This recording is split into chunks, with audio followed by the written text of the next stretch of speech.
Сайн байцгаана уу? Манай дараагийн дугаар ороход бэлэн болсон байна. Энэ удаагийнхаа дугаараар та бүхэндээ бараг ердөө 3 сарын өмнө тохиолдсон нэгэн маш аимшигтай хэргийн талаар ярьж өгөхөөр бэлдсэн байгаа. За ингээд шууд бичлэгийг эхэлцгээе. 2024 оны 10 дугаар сарын 21-нд өглөөний 4 цаг 55 минутанд шуурхай албаны 911 дугаарт Вашингтон мужийн Falls City гэх газраас нэгэн дуудлага ирсэн. Энэхүү дуудлага өгсөн хүн нь нэгэн өсвөр насны хүү байсан бөгөөд тэрээр хэлэхдээ манай 13 настай эрэгтэй дүү гэр бүлийнхнийгээ бүгдийг нь хөнөөгөөд дараа нь өөрөө амиа хорлцохлоо. Би угаалгын өрөөнд дотор нуугдчихсэн болохоор л амьд үлдлээ. Хурдан түргэн тусламжийнхан явуулаарай хэмээн хэлсэн байдаг. Энэхүү дуудлага өгсөн хүүгийн хувьд өөрөө 15 настай юм байлээ. За ингээд энэхүү дуудлагын дагуу шуурхай албаныхан хүүгийн зааж өгсөн хаягаар гэрт нь явж очих үед гэр бүлийн 5 гишүүн нь толгой тус газараа буудуулан бүгдээрээ амьсгал хураасан байдалтай олдсон. Энэхүү дуудлага өгсөн 15 настай хүү бол 5 хүүхэдтэй айлын хамгийн том хүү нь тэрээр доороо 4 дүүтэй. Түүний хэлснээр бол 13 настай эрэгтэй дүү нь гэр бүлийнхаа бүх гишүүдийг хөнөөгөөд дараа нь өөрийнхөө амь насыг хөнөөсөн хэмээн яриад байгаа. Яг энэхүү хэлснийхэн дагуу 13 настай дүү нь толгойдоо бууны шархтай зүүн гартаа бууга атгсан байдалтайгаар цогцсон олдсон байдаг. За Вашингтон мужид байх Falls City-ийн хувьд бол маш үзэсгэлэнтэй байгальтай, хүн амын тоо цөөтэй, гэмт хэргийн гаралт маш багатай, ер нь л оршин суугчид нь маш чимээгүй, тайван амьдралаар амьдардаг ийм жижигхэн хот. Энэхүү хотод 43 настай Марк болон түүний эхнэр 42 настай Сара нар 2 эмэгтэй, 3 эрэгтэй хүүхдүүдийнхээ хамтаар амьдардаг. 7 настай Кэтрин охин, 9 настай Жошуа, харин 11 настай дунд охиных нь нэр бол одоогоор олон нийтэд ил болоогүй. Цаашлаад хэрэг үйлдсэн гэгдэх 13 настай Бенжамин мөн дуудлага өгсөн 15 настай том хүүгийнхээ хамтаар ийхүү амьдарцгаадаг байсан. За 15 настай том хүүгийнх нь нэр олон нийтэд одоогийн байдлаар мөн л ил болоогүй байгаа. Маркийн хувьд тэрээр инженерээр ажилладаг, харин Сарагийн хувьд тэрээр сувилагчийн мэргэжилтэй. Гэхдээ 2022 оноос хойш Сара хүүхдүүдээ харах гээд ажилласаа гараад гэртээ хүүхдүүдтэйгээ хамт байх болсон юм байлээ. Учир нь хүүхдүүд нь бүгдээрээ гэрээрээ суралцдаг.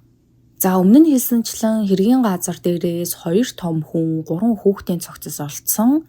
Марк, Сара 2 болон тэдний 7 настай охин Кэтрин, 9 настай хүү Жошуа, мөн 13 настай Бенжамин. Цаашлаа шуурхай албаныхныг хэргийн газарт явж очих үед 15 настай том хүн угаалгын өрөөнд дотроо нуугдсан байдалтайгаар түргэн тусламжийнхын эрхийг хүлээгээд сууж исэн. Амьд үлдсэн хүүгийн хувьд бол түүний бие дээр ил харагдахаар ямар нэгэн шарах сорив байгаагүй. Харин 11 настай дунд охин нь хэргийн газар дээрээс олдоогүй. Эхэндээ бол шуурхай албаныхан нэг хүүхэд байхгүй байгаа гэдгийг мэдээгүй юм байлээ. Ер нь бол энэ айлыг 5 хүүхэдтэй айл гэдгийг нь мэдээгүй байсан гэсэн үг. Шуурхай албаны утсанд дуудлага өгсөн 15 настай хүүч гэсэн 11 настай эмэгтэй дүү нь хэргийн газар дээр байхгүй байгаа талаар тухайн үедээ юу ч мэдээгүй байдаг.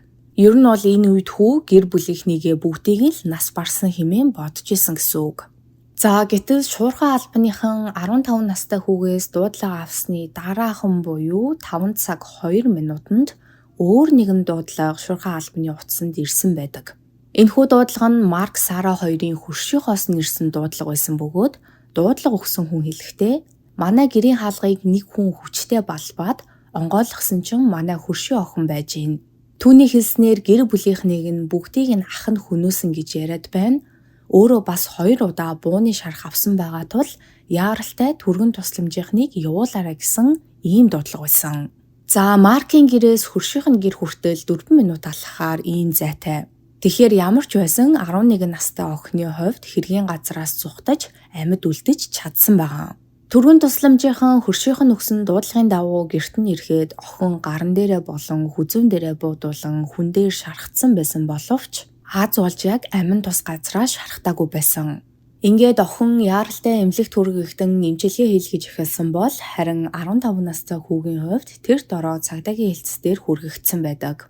За яг энэ үеэр шүүх эмнэлэг дээр Маркийн нэгэн дотны найз хөл бөмбөгийн дасгалжуулагч хийдэг нэгэн эрэгтэй цогцнуудыг танихад шүүх эмнэлгийнхэнд тусалж исэн бөгөөд тэрээр хэлэхдээ Марк бол маш хөдөлмөрч, гэр бүлийнхаа төлөө юу ч хийхээс буцахгүй, тийм л халамжтай нөхөр бас аав. Харин Сара бол маш халамжтай сайн эхнэр бас сайн ээж. Бидний хоёр гэр бүлийнхэн бүхэл баяруудыг гэр бүлийнхнэрээ нийлж хамтдаа тэмдэглэдэг байсан. Маркийн гэр бүлийг төгс гэр бүл гэдгээс өөр үгээр тодорхойлох боломжгүй. Гаднаа ингэж төгс харагддаг байсан энэ гэр бүлд ийм аимшигтай зүйлс тохиолдсонд нь итгэж чадахгүй байна хэмээн ярьсан байдаг.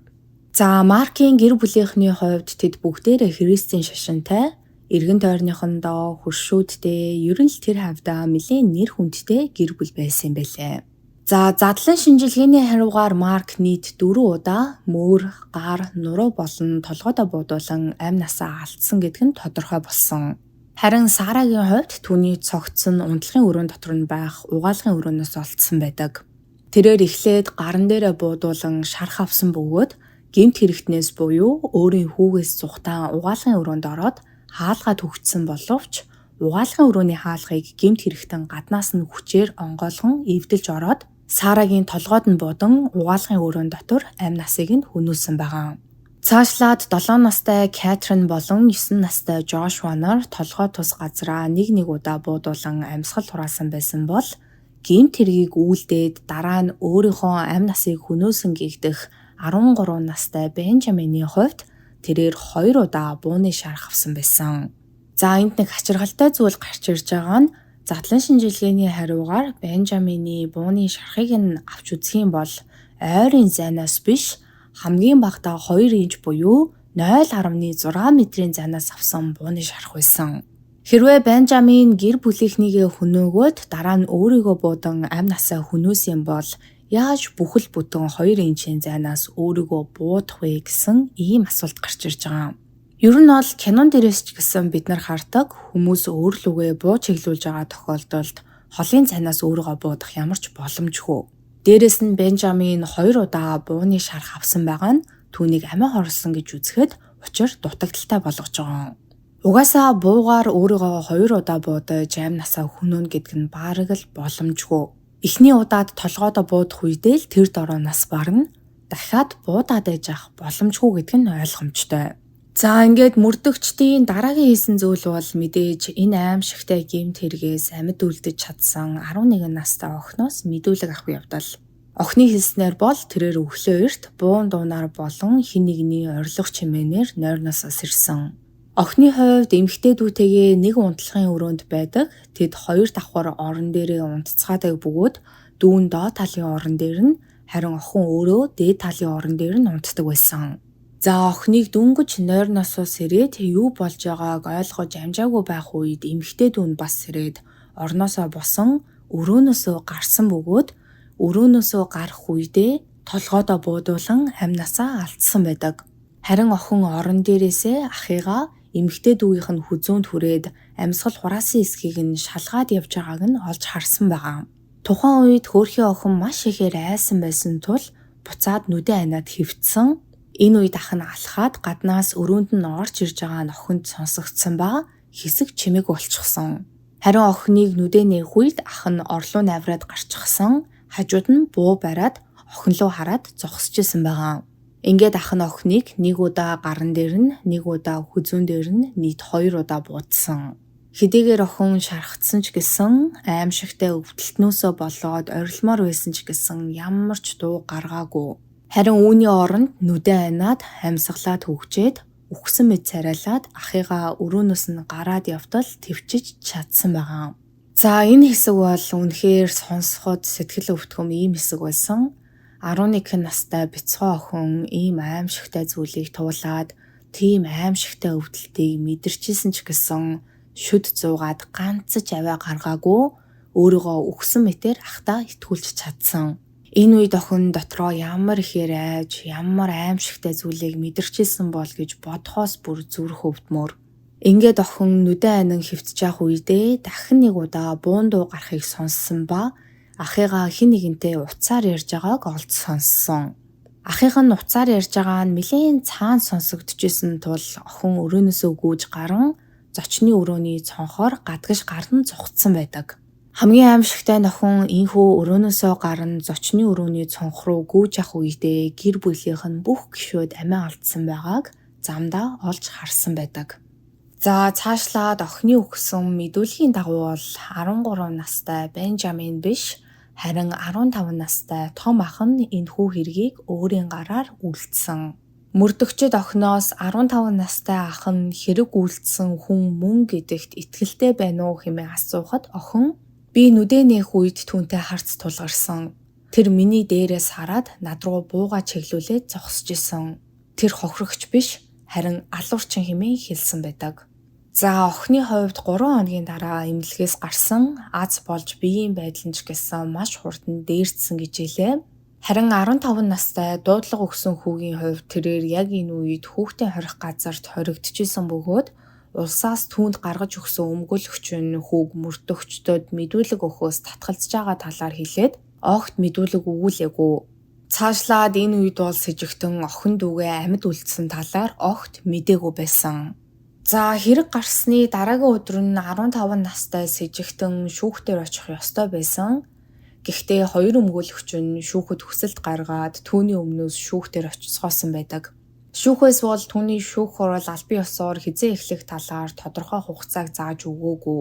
Мөрдлөгийн үйл ажиллагаа одоо хүртэл үргэлжилсээр байгаа тул дараагийн хэдэн сард хэргийг илүү шинжилж үзснийхээ дараа шүүх хурлыг эхлүүлж эцсийн шийдвэрийг гаргана гэсэн ийм хариултыг өгсөн байдаг. За хэргийн с ิจ гтэн болох 15 настай хүүгийн өмгөөлөгчөөр нь Молли Кампера болон Эми Паркер гэх өмгөөлөгчөд ажиллаж байгаа юм билээ. Тэдний хэлж байгаагаар бол 15 настай энэхүү хүүг гэмт хэрэгтэн гэж үзэх ямар ч баттай нотлох баримт байхгүй. Тэр зүгээр л нэг энгийн ууланд авирах, дугуй унах дуртай өсвөр насны хүү. Харин ч эсэргээрээ тэр өөрөө хохирогчдын нэг. Түүнд ямар ч өмнө нь гэмт хэрэг үлдчихсэн түүх байхгүй. Хэн нэгэн гэмт хэрэг үлдсэн тохиолдолд яг ямар шалтгаанаар гэмт хэрэг үлдэх болов гэдг нь маш чухал байдаг. Харин манай үйлчлүүлэгчид гэмт хэрэг үлдэж гэр бүлийнхнийгээ хөнөөх ямар ч шалтгаан байгаагүй. Тиймээс бид түүнийг гим буруугүй хэмээн үзэж байгаа хэмээн ярьсан байдаг.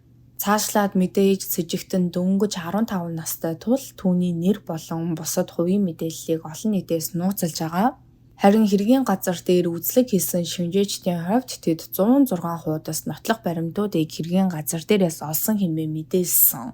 Гэхдээ яг ямар нотлох баримтууд байсан гэдг нь ихэнх нь олон нийтэд ил болоогүй байгаа.